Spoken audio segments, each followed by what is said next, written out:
আমাদের প্র্যাকটিসে নিয়মিত ব্যথা রোগীরা আসেন, একেবারে ছোট বাচ্চা হতে বয়োবৃদ্ধরা।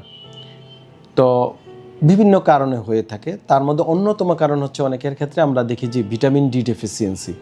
ভিটামিন ডি অনেক ভিটামিনস আছে, বিভিন্ন প্রকার বি কমপ্লেক্স বা অ্যানাদার ভিটামিনস, এর মধ্যে ডি অন্যতম। এই ডি হচ্ছে আমাদের হাড় ও জোড়ার জন্য খুবই এসেনশিয়াল। যদি ডি কমে যায় বাচ্চাদের রিকেটস নামক একটা ডিজিজ হতে পারে, পা বেঁকে যেতে পারে। আর যদি এটা বয়স্কদের কমে তাহলে অস্টিওপোরোসিস বা অস্টিওমেলাসিয়া পুরুষদের বা মহিলাদের এই জাতীয় সমস্যা হতে পারে। পাশাপাশি অস্টিওআর্থ্রাইটিস ডেভেলপ করতে পারে।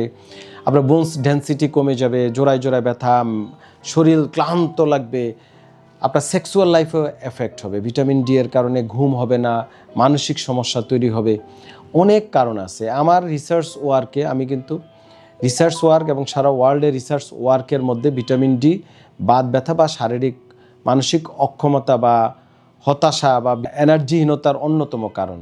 সো আপনাদেরকে মাঝে মাঝে অন্তত বছরে একবার হলেও ভিটামিন ডি টেস্ট করে ফেলা উচিত হবে।